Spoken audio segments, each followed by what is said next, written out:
Now, because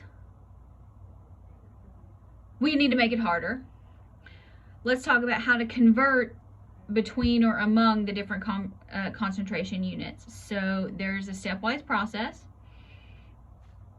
So write your given concentration as a ratio. So that's going to be your vertical fraction with its units. And then you need to separate your numerator and your denominator, which means you're going to further separate it into the solute and the solvent part. So once you get it separated, then go ahead and convert the solute to the required unit for your new concentration. Do the same thing with your solvent. And then you can use your concentration definitions to bring it back together to calculate the new units. Now, in order to do this, you're going to need a lot of times the density of the solution, because you may be having to go from mass to volume, volume to mass. Now, here's a nice shortcut. When you're dealing with parts per million and parts per billion, the solute is so small that the mass of the entire solution, we're just going to say we're not going to worry about the mass of the solute. So we're just going to say that the mass of the solvent is the same as the mass of the solution. Because if you calculate it out when you deal with significant figures, it's not going to matter. So let's try a few of these. We are given a 6.56% by mass of glucose solution, and we want to know what the molarity is. Okay, so the first thing it says, write the concentration as a ratio. So that means we have 6.56 grams of C6H12O6 per 100 grams of solution. Okay, so now that means, and now we want to go to molarity. So we need to get this into molarity, which is going to be moles of solute per liter solution. Okay, so this is the solute. So we have 6.56 grams of C6H12O6. And we need to get to moles. So let's do that. Somebody calculate out for me the molar mass of glucose. 12.01 times 6, 1.008 times 12, 16 times 6. So let's go with 180.16. 180.16 grams is 1 mole. So here we have 6.56 grams. Let's divide it by 180.16.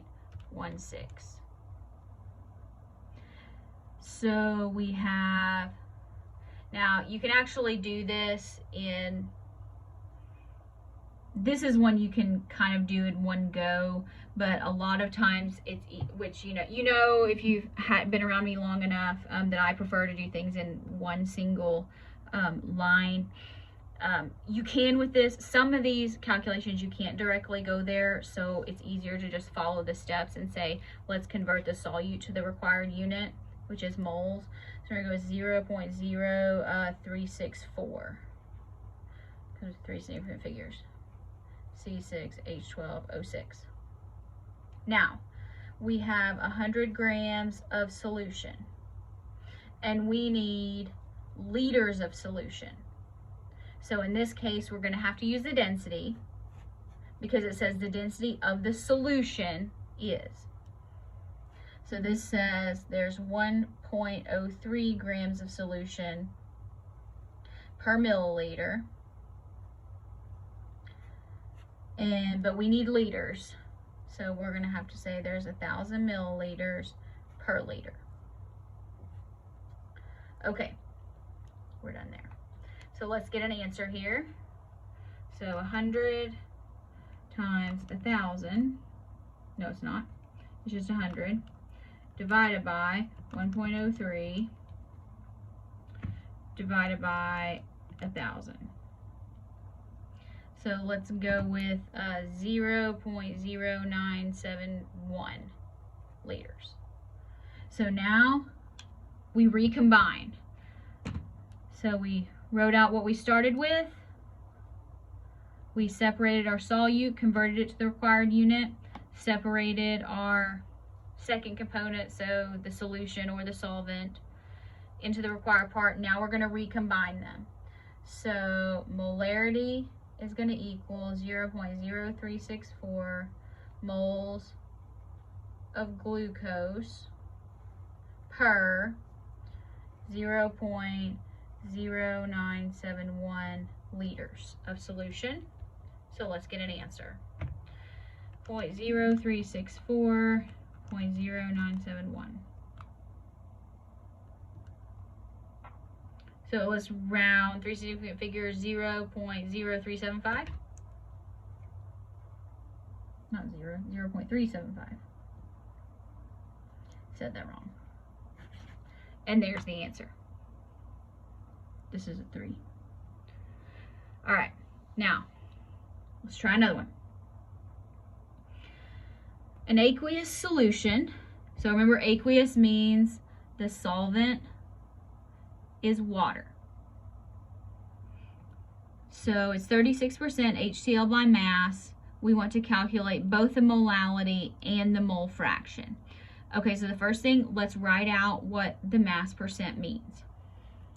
So that means we have 36 grams of HCl per 100 grams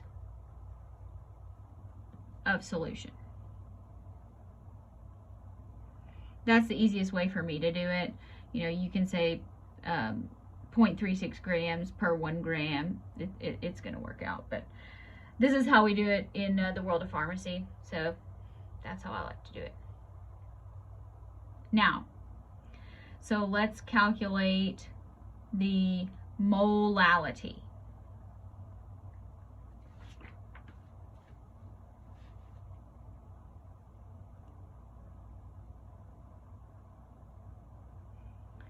So molality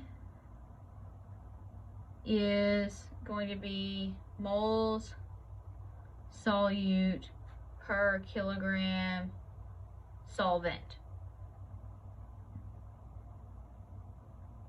Now, we're going to have to get a little bit creative here, and you just think about it and take your time to think about it.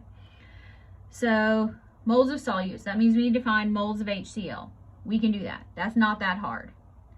36 grams of HCl.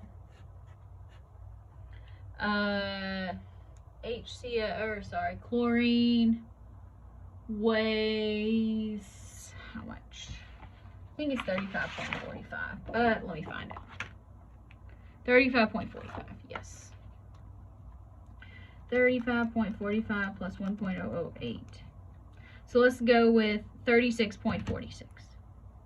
36.46 grams of HCl equals 1 mole of HCl. Okay.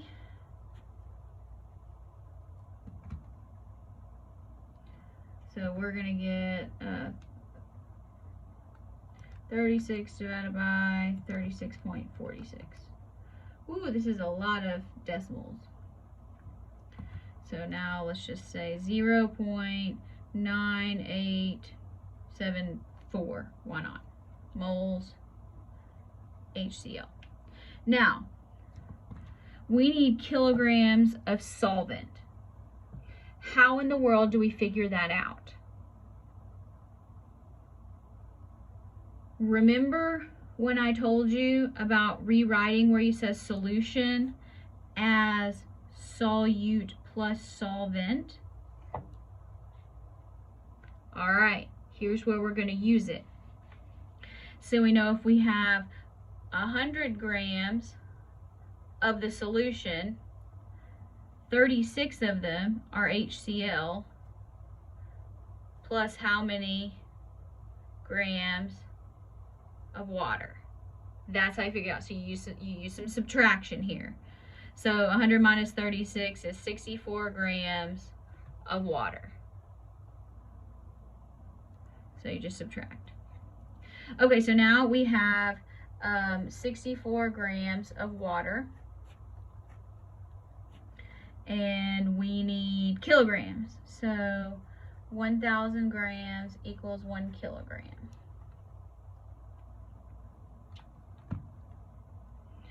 (64 divided by 1,000). So we get 0.064 kilograms of water, which is our solvent. So now we have moles, we have kilograms, we're ready to combine. Here, we'll call this part A. So 0.9874 moles per 0.064 kilograms. 0.9874 divided by that answer. So this is 15.4. 15.4 molal.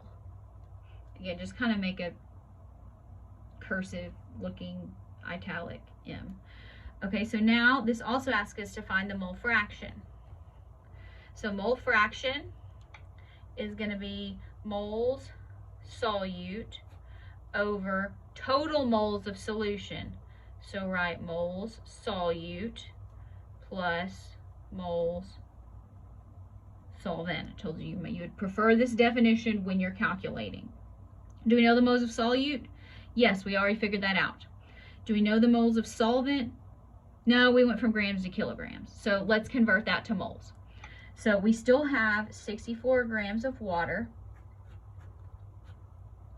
and 18.02 grams of water is 1 mole of water. So let's do 64 divided by 18.02. 3.552, why not? 3.552 moles of water. So now our mole fraction, moles of solute, 0.9874 moles over moles of solute, 9874, plus moles of solute, or solvent, sorry. After you say this a bunch of times, it all sounds the same. If it sounds the same when I'm saying it, I'm sure it sounds the same when you're hearing it. 0.9874 divided by, I'm going to try parentheses, plus 3.552. So hopefully we got something along the lines of 0.218. Now remember, this is a ratio, so all the moles cancel out.